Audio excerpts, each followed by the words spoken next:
Welcome to the Starting Over podcast. I am your host, Edward Shelton, aka Dark Logos. This is a show that we look at the strategies, tactics, and mechanics behind the game of Heroclix. I had an awesome weekend. I was able to meet up with my girlfriend in Chicago. We had a good time. Went to see the sights. I didn't have time to go play Heroclix. I went to the Chicago Art Museum and the aquarium and a couple other places.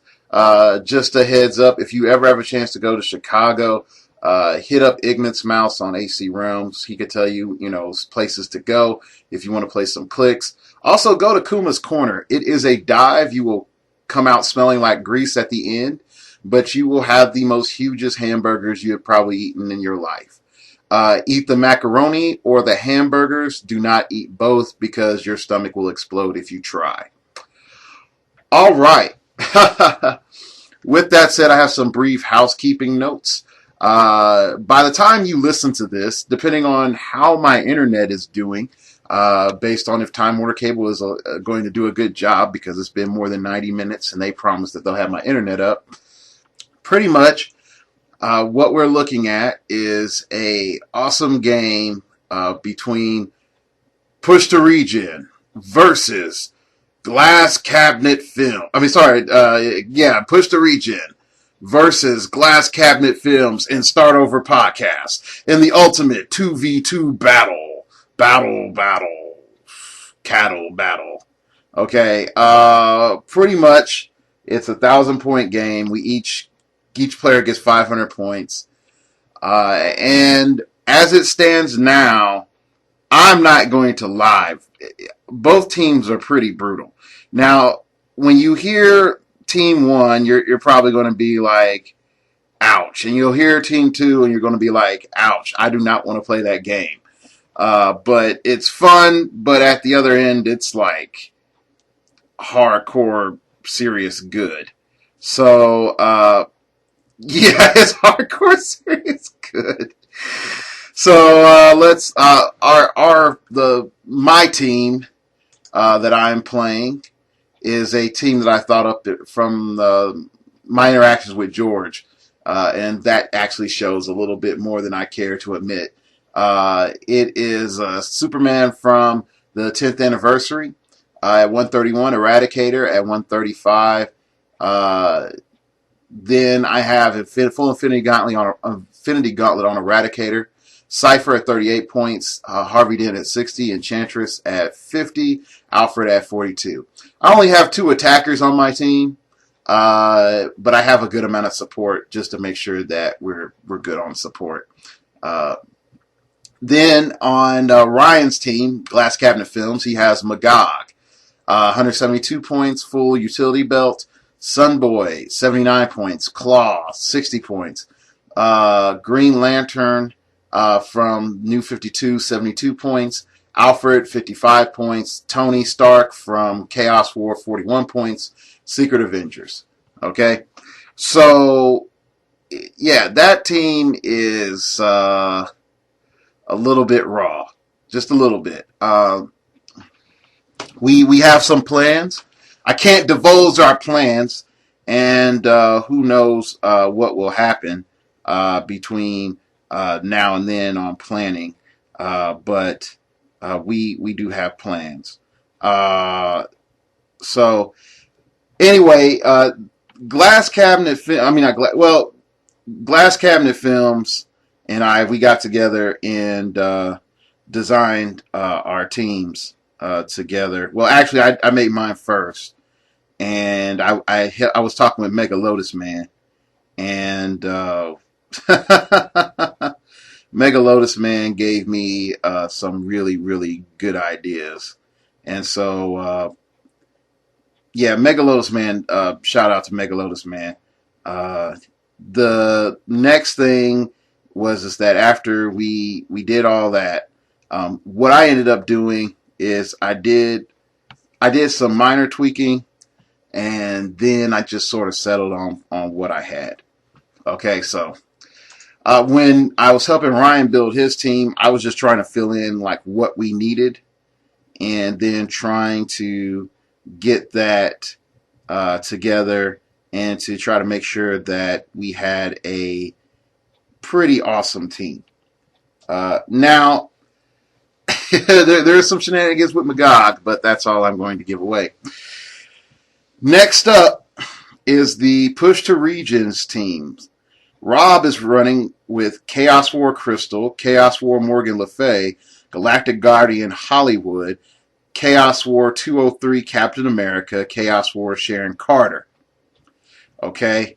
Then Jay's team is Avengers movie Nick Fury, Avengers movie Hawkeye, Avengers Fury Nick Fury number 203, Avengers movie number 9 Hawkeye, Avengers movie 205 Iron Man, and Avengers movie number 4 Thor.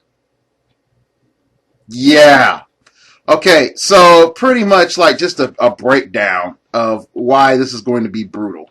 Okay, let's look at our team, the home team, my team, and Ryan's team. Okay, so we're the home team because it's my show. All right, so Superman, Eradicator, Magog, Sunboy. That's 4 attackers. Those 4 figures are really just dedicated to attacking. Green Lantern and Claw sorta are attackers. Everybody else is just backup. Okay? If you can even call it that. They have on their attacking end, oh gosh. Okay. Jay has pretty much Hawkeye, Iron Man, Thor. That's 3 there. Then Rob has Crystal, Hollywood, Captain America. That's another 3 there. That's 6. We are outgunned 6 attackers, really 6 main attackers to 4. Okay, then they have Sharon Carter, which is technically support, but it can also really attack really well. And then, man, I don't even know what that Nick Fury does. I think that Nick Fury gives them all shield or something. I forgot. It's something awesome. So then, like, technically that Nick Fury allows them to pump up their damage. So all those other pieces on there are just ridiculous. Then they have Morgan Le Fay giving people +2. So now you might be like, Dark Logos, why are you complaining? You got the cheese. Okay. I want folks to realize this. Don't look at Push to Region like, oh, they don't have resource dials and they played a theme team and they're going all in and they're being bold with it. And no, man, they brought some serious damage. Okay, serious damage. You're pretty much saying that all that Avengers initiative that you have, yeah, stealth out the window. Then you're gonna be like, oh, we're stealth. So then some of my figures can't target you with prob. Like pretty much probbing on them is going to be almost impossible if they're within certain squares of Sharon Carter. Because they're going to be stealth. And we're playing on the map, the garden map. Okay? So, yeah. We're in for a fight. It is going to be raw with it. Okay? So it's going to be this Thursday, which is technically tomorrow, the 13th. So if Time Warner Cable doesn't mess up and gets my internet back up, I'm going to do my best to edit this as quickly as possible and get this show up and out. All right. So like I said, if you haven't followed Push to Region on Twitter, it's at Push2Region. And follow Glass Cabinet Films. Glass Cabinet Films is Glass Cabinet YT. Okay? And so just check that out. Alright? And oh yeah, I'm at Start Over Pod. Not the best name, but you know, you can't fit the long name in there. It's Twitter.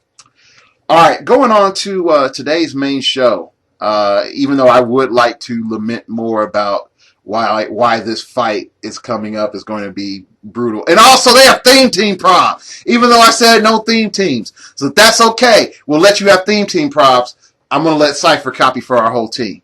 Oh! I'm going to copy some Avengers Initiative. Even though I have Superman. Okay, going on.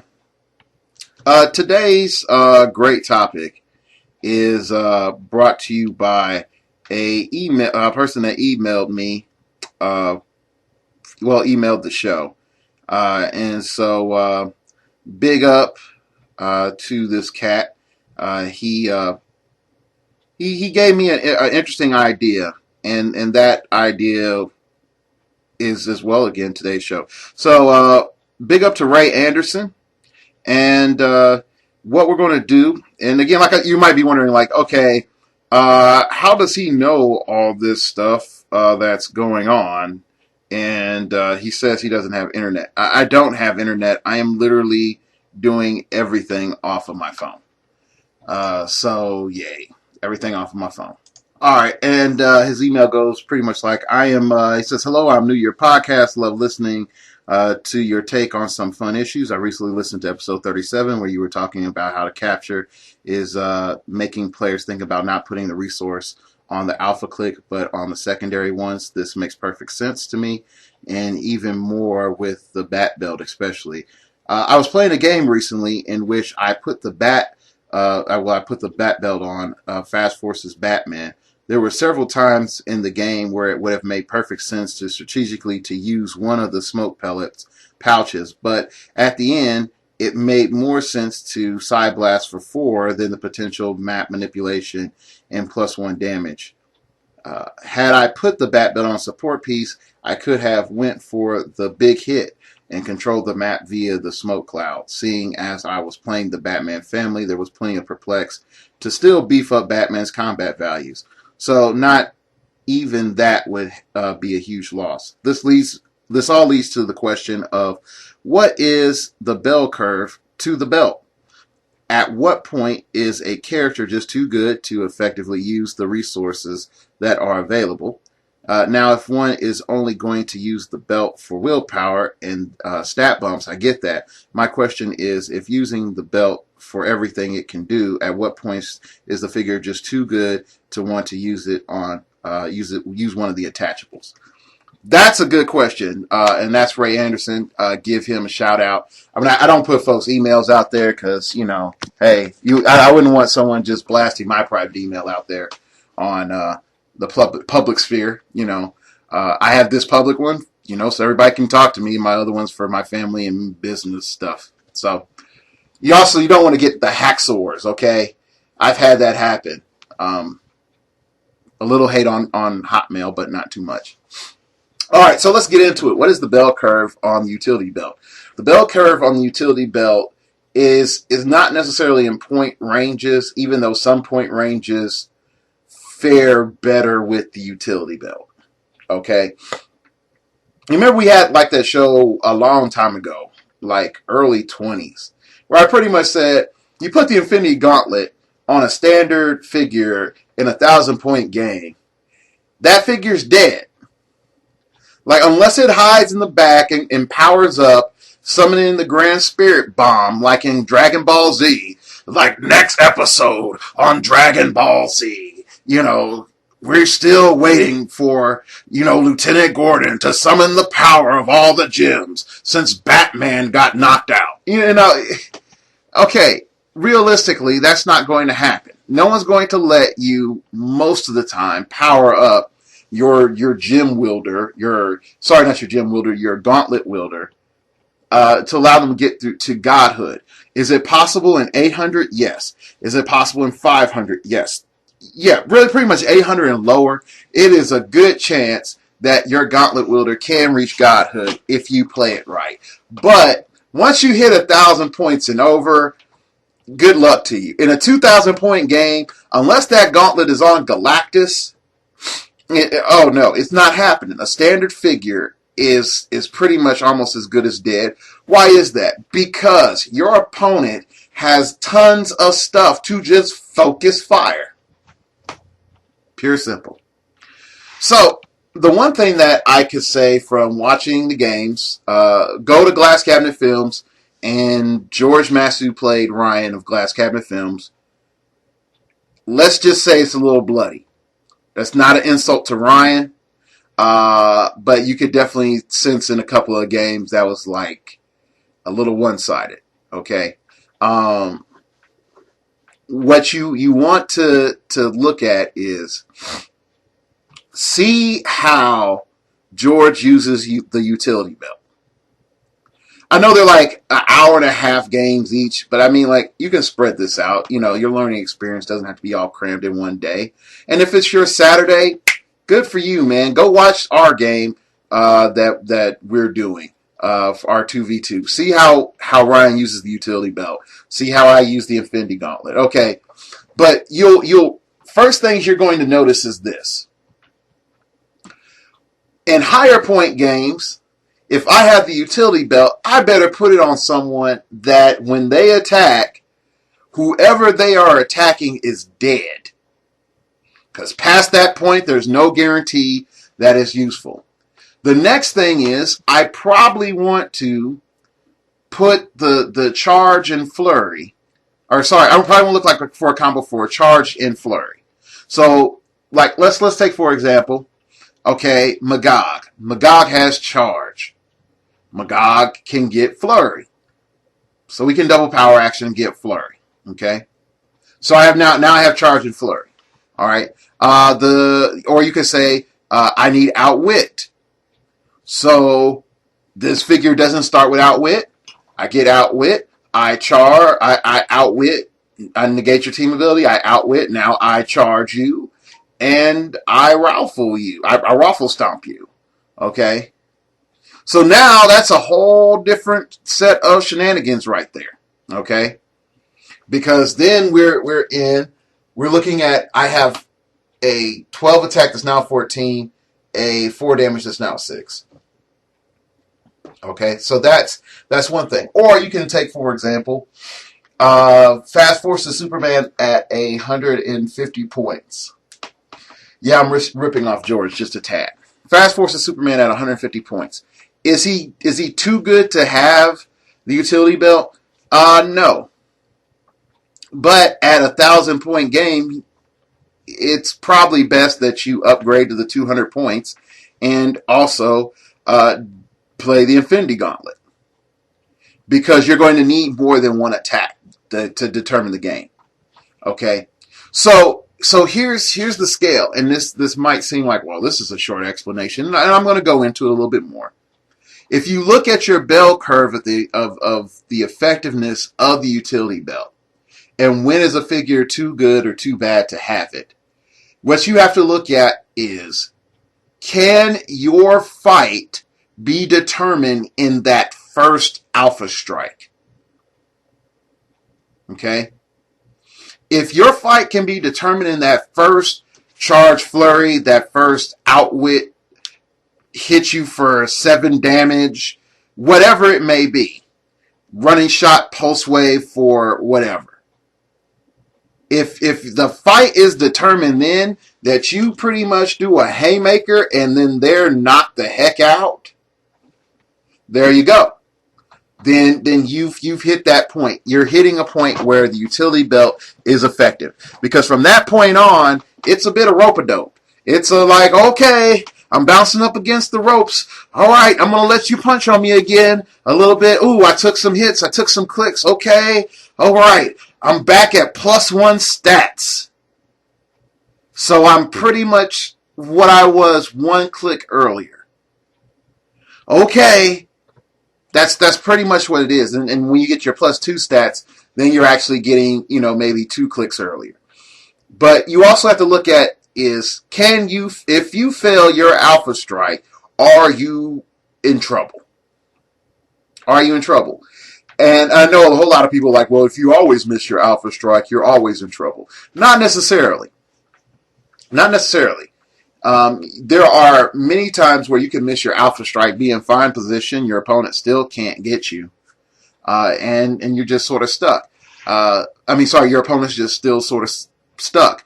Prime example for this is I did a scientist team way back in the day, around when Justice League, not the new Justice League, but the original Justice League came out, and my team was Gravitron, Tomo Ray, and I think Gravitron had like Stunning Blow and Fortitude, and that Flash, that 1 million Flash, and that was my team. And what happened was I would play an open map, and pretty much between Tomo Ray and Gravitron, they couldn't get to me. So like Tomo Ray had a ridiculous range. It was like a 12 or something. Like I could pretty much touch him from the other side of the map and hardly leave my starting area. Okay. So my team was very simple. I use my perplexes, and I tag you from far range. Okay? You can't do anything about it. I have a 12 range. Alright, so does that sort of alpha strike suit you well? Yeah, if you have like a 12 range, you put the utility belt on, you have a 14, and you can pick an open map, yeah, go ahead and alpha strike. Most characters couldn't reach you if they wanted to. Okay? So you're more than safe. If you miss your alpha strike, you can do it again next turn. Alright, now, but if you have something like an 8 range, or a 6 range, and you miss your alpha strike, then yeah, you're in trouble. So let's go back and boil some things down a little bit more about with the utility belt and some of the objects, because that's what his email comes up is, I'm using objects. Well, we don't know all the objects right now, but for the pure fact that I can throw smoke cloud down and it can do this effect, and I don't have smoke cloud and I need it, or it's going to tie up Timmy over there from getting his grounded charger to me, then yeah, go ahead and do it. But again, what are we looking at? If we're looking at like a 300-point game or a 400-point game, then yeah, you might want to think about taking a mid-range attacker and putting that utility belt on there. Yes, your high-range attacker can run out and do a Kamehameha blast for 8 damage or whatever else. But you have to look at it like this. Which would you rather have? The OK blast of 4 damage and a follow-up blast of 3 damage, so that you can continue spreading out, your damage and your threats, or you like that big burst damage. It's up to you. Big burst damage, high risk. Spread out damage, mitigation of risk. But you have to roll more. But if with stat values, it's like, oh yeah, stat values are already good on both figures, then you don't have to worry about that much. All right. So when we take a step back, what do we see? We see the utility belt has value at multiple point ranges, and it has value because it allows us to get in there and get an alpha strike. Okay? When is an alpha strike not as important? Pretty much once you start going into 800 and above. And really, resource dials in general do sort of putter out a bit, because you have to ask yourself, if your opponent with damage reduction and all other shenanigans that they have probably has a combined, their whole force, about 150 clicks worth of life combined force on average, okay, how big is getting +2 stats once and never knowing when you're going to get it again? It's not that good. Okay? You can't say it's like the Infinity Gauntlet where you can say, like, I always have Ranged Combat Expert once I hit Godhood. I always have Reality Gem, so I have probability control on my turn once I hit Godhood. I always have Steel Energy, once I hit Godhood, or I have a chance of getting it periodically. It's not like that. You're like, well, I get 1 power, and that 1 power might help me, or it might not help me, or it can determine everything or determine nothing. So we're back at this okay, it's useful. It still can give you a nice boost, but you have to ask yourself. Let's say, for example, I have Chase Superman from Crisis, the Kingdom Come Superman. He charges, he flurries. The only thing that I need is, outwit, because he flies too, I think. Okay? Or you can even say more accessible, Hercules from Secret Invasion. It's about the same scale. They both can hold two objects. Okay? So I'm holding my two objects. Okay, I got my +2 stats. Okay, so I could have a light and a heavy if I want to. I have like a 14 attack, a 20 defense, I think, and, a range that's more than ridiculous. Okay? Now, think about it. Think about it very, very carefully and understand the realization. If I send Superman out to charge, flurry, uber damage, whoever, what's going to happen? Is he going to kill several figures? Yeah, if I target the right figures, it's pretty much guaranteed 2 figures are KO'd. Okay, is it worth me killing those 2 figures for my opponent then to return to me and say, ooh, that was a good attack. Everybody, perplex up so-and-so's damage, negate his defense, however, Psychic Blast, whatever, blast Superman for 5, and then 6, and then dead. Yeah, it's not worth it. You have too many problems with that. Okay? You're giving up too many points. But here's what'll happen. If you don't do that double power action, and you do just a standard action, you have to roll. You've lost your prep time. And I do apologize on misstating that. And I think I did have that retraction in the previous podcast. Okay, about how I've been saying the utility belt works. And that you can stay on prep time, but you can't stay on prep time. Alright, so even though you have this huge cannon of a figure going out there and doing ridiculous damage, there is no way that you can say, oh, after I do that ridiculous damage in a 1,000-point game or whatever, that this figure is going to survive. Another thing that you have to look at is, if you go do your ridiculous damage, what happens if, you don't have charge and they have damage reduction and you really need exploit weakness and you can't get a TK adjacent? What happens then? And you don't have side blast. There are various things that pop up that make the utility belt not scale well. Because what happens, the further higher up you go in points, the weaker the Alpha Strike becomes. Okay? And I say that respectfully. In higher point games, you can look at people maneuvering 3 or 4 figures to try to Alpha Strike 1 or 2 figures, and then that other opposing team that took a lost at max, 100, maybe 200 points of 1,000 points, and there's still 700 points charging in? Yeah, the impacts aren't that big with Alpha Strike at higher point games. And even then, you have to say, okay, take for example, I have Odin from the Avengers movie set. Odin moves out. I perplex up Odin's defense. I put him in hindering. I even put some barrier around Odin. If my opponent decides they're going to Alpha Strike Odin, they can go ahead and do it. And if they get Odin close to dead, but not quite dead, Odin marches his happy little butt back to my medic.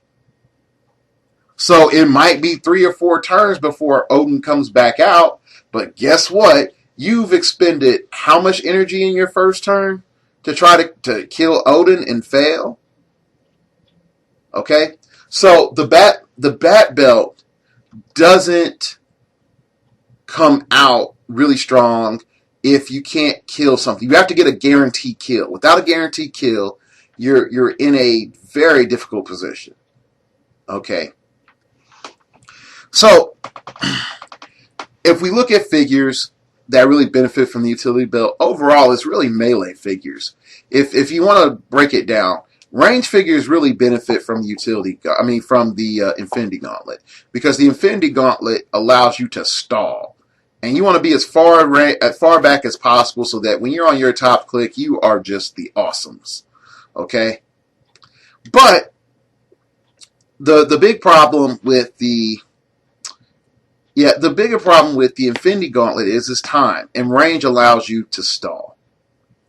Melee is like, homie, I'm here. What you gonna do? You know, bam, I hit you with a rock. You know. Okay, for all those people who grew up in the 90s and watched cartoons, remember Batman, the animated series? And when all the villains got together and they were talking about how they almost killed Batman, and Killer Croc was like, I hit him with the rock. And you find out Killer Croc was Batman. So, anyway. So, that's pretty much melee characters. It's like, I hit him with a rock. And you're looking at that reality. The other thing that you have to look at is that the utility belt, while it helps melee, it doesn't help range as much, because you don't really benefit from any of the powers that are on there. You don't benefit from flurry. You don't benefit from leap climb. You can sort of benefit from outwit, but you're sort of stuck. And you're stuck looking at a very bad situation in which you don't get like a running shot. If you need it. A running shot would be awesome, but you don't get that. So, it would be also nice if it gave you a charge, but it doesn't, so, oh well.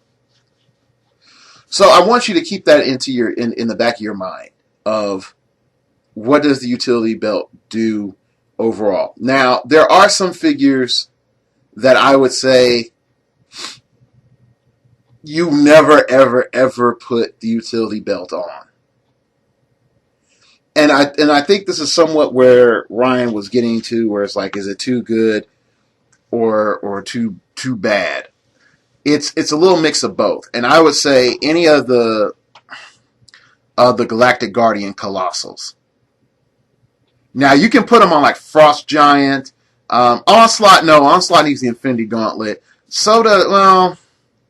Depending which Apocalypse you play, you could use the utility belt. And the Sentinels at the Toys R Us Sentinels could use the utility belt. They don't need they don't need the gauntlet. They can and they don't really benefit from the gauntlet. You're only going to play the Toys R Us Sentinels at 150 and 100 respectfully. Okay, so when you start looking at Master Mold, you're automatically Infinity Gauntlet. Whenever you hear me talk about Master Mold, it is never without a full Infinity Gauntlet.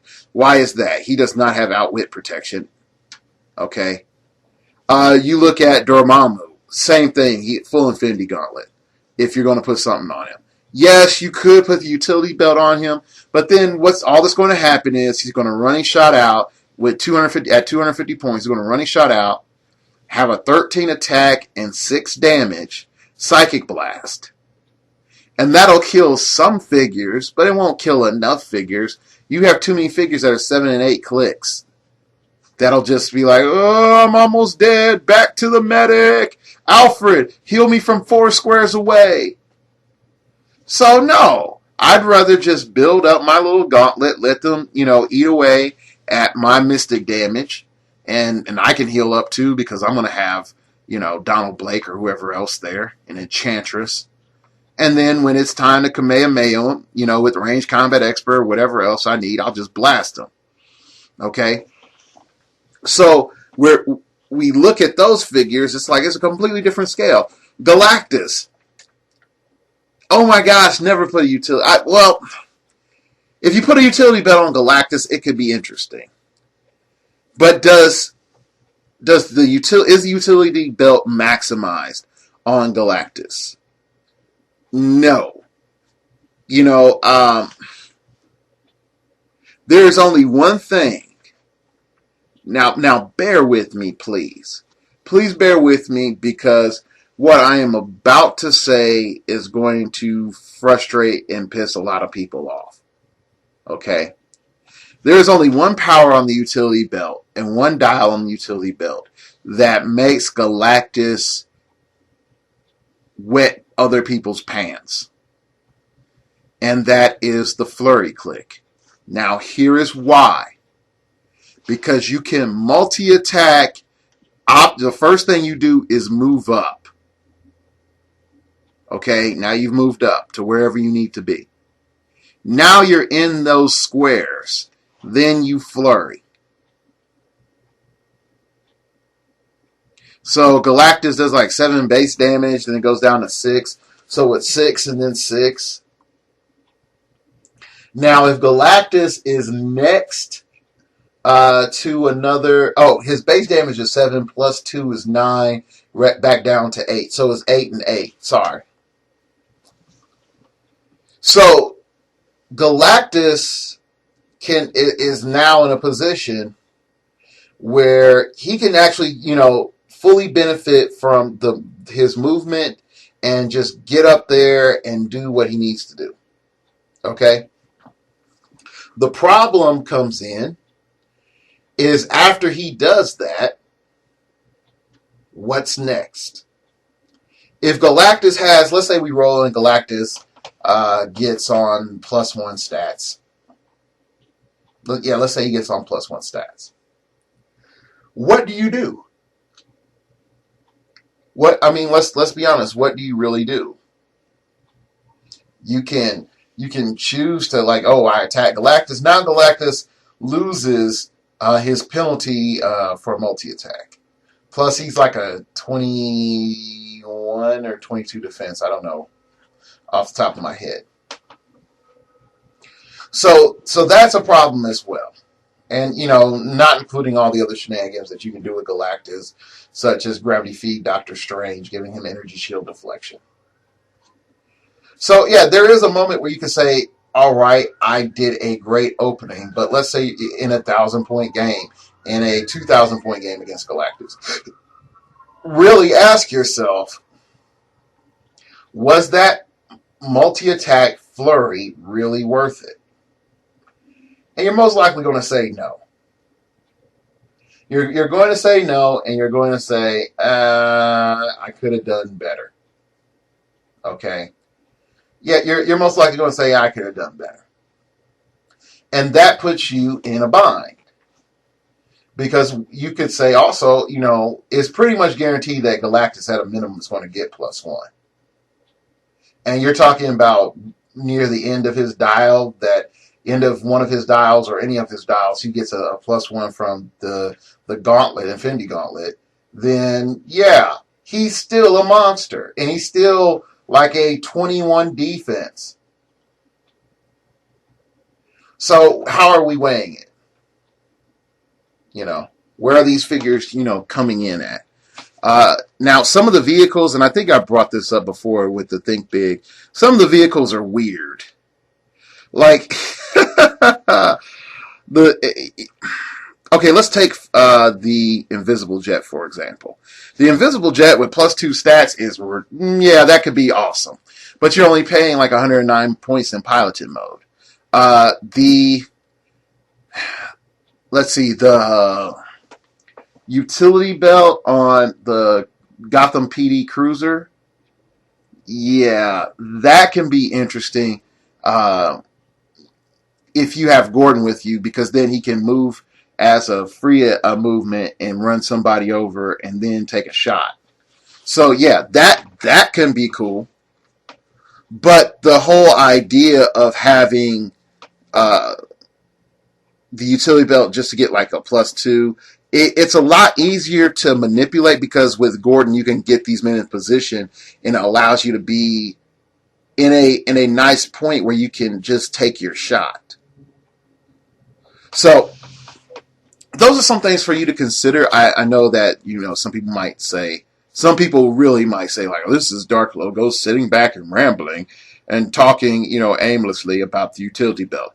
Not really. I have thought about this, and I have talked with George and Alex, and I need to talk with Dan a little bit more about it. Some of his Dan shenanigans is, you don't want to know what Dan thinks. Some of it is a little bit evil sometimes. Sometimes it's a lot evil. You don't know what this guy holds back from his venue. like George and his buddies go downstairs and crack each other's skull, and Alex just is like, dude, this thing that I never thought about, plus this other thing, is crazy, man. Just check it. And I'm like, oh, yeah, that's beyond belief. But Dan, he has a sharp mind, and he brings up some things and some nightmares that I've had about Heroclix. So don't sleep on Dan. I know a whole lot of folks might be looking at Alex and George as like the only alpha players of Clicks, but don't sleep on Dan. He's still got stuff going for him. So, all right, that is it for today's show. You know where to hit me up at. It is at startingoverpodcast@gmail.com. That's startingoverpodcast@gmail.com if you wish to opine. Also, if you are interested in that game that we'll be playing, Glass Cabinet Films, Starting Over Podcast versus Push to Regen, hit up Glass Cabinet Films. I think he's going to be the one that's going to be streaming. I am going to be participating and a little bit concerned about the crazy amounts of Avengers I'm going to have to face. But yeah, so check that out. I'm on Twitter. Hit me up on Twitter at StartOverPod. That's at StartOverPod. If you have like a general idea that you want me to talk on the show, or you just want to send a random comment to me that you feel is it worth the email, do it. Post in the comments section. Hit subscribe on YouTube. Pretty much iTunes is dead because, I hate to say it like this, iTunes was splitting the viewer base. When I looked at my old stats again, it was really, really splitting the viewer base, and I would like to have a little bit more confined experience. Lastly but not least, check out the blog, people. Literally, emails or comments or whatever either go into a show or a blog post, or I write you back. But if it's something that I think is really interesting, or I have no other idea that day, and trust me, this email literally came maybe 10 minutes before I did this show. So who knows? It could turn into a blog post. It could turn into a show. And then I'm giving shout outs to you on air. So hit up the blog at startingoverpodcast.blogspot.com. And it helps me out, to have a more focused conversation. To look at one specific thing, to look at vehicles, or look at the cop car, look at the Insider, look at the implications of the Bat Belt, look at the implications of the Infinity Gauntlet with the the Bat Belt being out there. So all those things are why you should visit the blog. It is a Monday, Wednesday, Friday, or Saturday blog. Okay. So I will post stuff up. You will see it someday. You will see it from 12 a.m. Central Time all the way up to 11:59 p.m. There will be a blog post. If not, I will definitely make it up. Friday and Saturday, the big deal is those are tournament days. So I might be writing about my tournament experience. So you might get something a little bit late on Saturday, or you might get something early on Friday because I'm like, well, whatever, this is on my top of my head. Bam. But anyway it goes, new content. Twitter is laughs. Really, it's pretty much if you want to see if you want to see Glass Cabinet Films and Push to Regen just talk about Heroclix, pretty much just follow Twitter. And you can hit me up on Twitter too. But if you really want to just see what we think about stuff, then on the fly, definitely hit us up. And if you're not subscribed to Glass Cabinet Films or watching Push to Region, I don't know what you don't know. You really don't know what you're missing. Both are quality channels. So, all right, that is it. I am mildly exhausted, but invigorated. And hopefully God is with me with my dice. Come on, I'm coming for you, Push to Region. Yeah. All right. That's it. Thank you for listening. And remember, we all have to start over sometime.